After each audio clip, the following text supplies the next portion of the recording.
À mon époque, c'était pas comme ça à mon époque. En ce moment, c'est une recrudescence. Je sais pas qu'est-ce qu'on pourrait faire pour ça, il y a beaucoup de solutions, mais... Parce que leur tête est chaude ou parfois ils veulent se montrer, je sais pas. Chez les jeunes, il n'y a pas de violence, c'est le système qui est violent.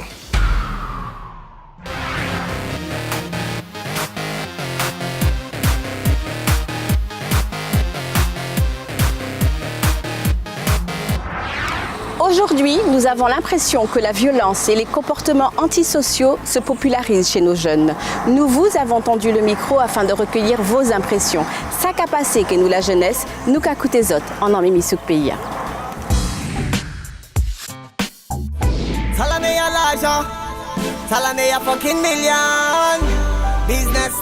On pourrait dire un peu par rapport à certains trucs qui se passent en Guyane. Personnellement, je sais pas, la violence, il y en a beaucoup ici en Guyane. La violence, je sais pas, franchement, je pourrais pas trop vous expliquer ça parce que c'est pas une violence qu'on voit.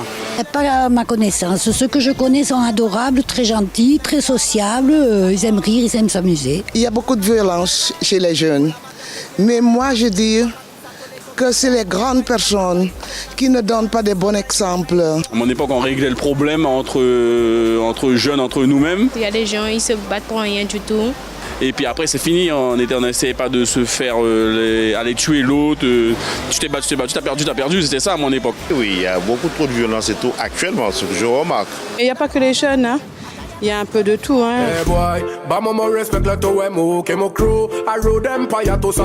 Vous savez pourquoi ? C'est à cause des politiciens. Le système il est violent, pourquoi ? Parce que le système donne de l'argent, attire l'arigot. Ils sont à la rue, ils fument, il n'y a rien pour nous, même pour nous, il n'y a rien pour nous, donc voilà. La dernière fois, je suis sortie de mon travail, je me suis fait agresser. Les parents, ils doivent parler à leurs enfants et après c'est la mentalité. Ils n'ont pas de métier en main, c'est pour ça qu'ils veulent voler, ils veulent tout faire. Ouais. Il y a beaucoup d'imitations, ils essayent de faire un peu comme les États-Unis, je pense. La jalousie de voir les autres avoir des choses qu'ils n'ont pas, etc. Donc, normal. Ils n'ont pas de travail, ils veulent tout de suite. Ça peut être familial, ça peut être plein de choses. Parce que les jeunes ne veulent pas travailler, c'est ça. Donc ils vont voler, ils vont se battre. Il faut peut-être rééduquer les parents déjà à la base. La violence vient du système pour moi. Là, je marche avec une bombe à lacrymogène dans mon sac. Vous voyez ? Par prudence, par précaution. On vivait bien, il y avait des copains, de vrais copains, de vrais amis, mais maintenant, moi personnellement, je ne suis pas trop pour la jeunesse maintenant, vu leur comportement de maintenant. L'éducation, le manque de structure. Comme les Américains avec des clans, des bonds. Moi, perso Mario, je peux vous dire que je peux former une centaine de jeunes Guyanais qui veulent apprendre quelque chose, un métier. Moi je dis toujours, c'est des grandes personnes qui donnent des mauvais exemples. Il n'y a pas d'amour entre nous et ça doit être finir. Beaucoup d'égoïstes. Crazy, we have been crazy. La jeunesse, posez toutes autres physiques. Y a-t-il trop de violence chez nos jeunes? C'est ce que nous essayons de comprendre avec notre invité. Jeunesse, posez toutes autres physiques. Pays à malade, pays à malade. Danielle Dionne, bonjour. Vous êtes médiatrice sociale à l'association GADJ, Guyane Accompagnement Développement Jalonnais. Le 26 octobre dernier, il s'est tenu un colloque dont le thème était les phénomènes de violence à l'adolescence. Alors, quel est le constat qui a été fait afin d'initier un tel colloque ? Je crois que le constat, c'est les médias même qui le véhiculent, les enseignants également, qu'on rencontre régulièrement, les parents. Et du coup, on avait envie de pouvoir montrer aux personnes qu'on pouvait faire autrement, avec d'autres méthodes de communication, d'autres méthodes relationnelles, et leur apporter justement des outils, parce qu'on a beaucoup de professionnels, qui soient de l'éducation ou du social, qui se retrouvent en difficulté sur le terrain. Très bien. Et donc, suite à ce colloque, qu'est-ce qu'on peut dire aujourd'hui ? Qu'est-ce qu'on peut dire ?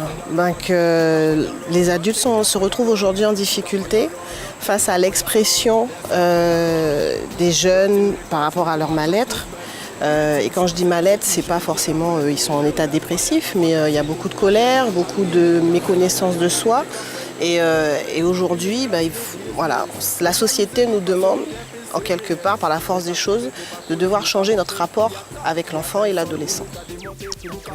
Donc fort de ce constat-là, quels seront les conseils, les différentes mesures qu'on pourrait appliquer pour, disons-le, réussir notre rapport, notre contact avec les jeunes?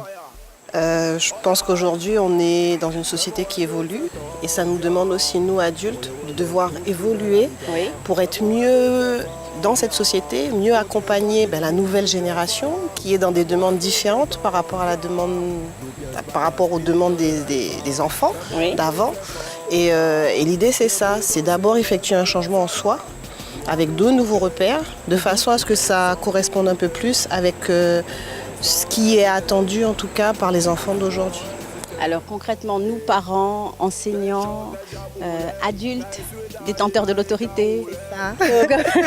C'est modifier notre façon de percevoir l'autorité, modifier la façon dont on est vraiment en relation, c'est-à-dire accepter que l'enfant ce soit avant tout un individu, qu'il a des besoins, qu'il a des émotions et que ces émotions et ces besoins ont besoin d'avoir un écho et que quelqu'un puisse les satisfaire et puis les accompagner vraiment dans de la responsabilité, être moins dans quelque chose où je fais pour toi, où je te donne. Moins dans l'assistanat. Voilà, moins dans l'assistanat, même au niveau éducatif.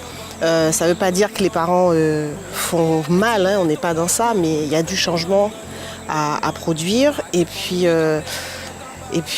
ce qu'on a aussi essayé de faire comprendre, c'est que chacun fait du mieux qu'il peut, mais qu'on peut faire encore mieux. Avec une approche différente. Tout à fait. Donc plus de responsabilité. De coopération aussi. Et de coopération. Ouais. Et de fermeté, ce qui n'empêche pas de pouvoir être bienveillant. Alors on essaiera de mettre en œuvre, mais on sait que le chemin est long. C'est pas évident. La route est très longue. Merci Danielle Dione. Avec plaisir. Le phénomène de violence qui gagne notre jeunesse est inquiétant, certes, mais nous en avons conscience. Et ça, c'est déjà le signe que nous allons tout mettre en œuvre pour l'éradiquer. En nom Mimi Soupeya.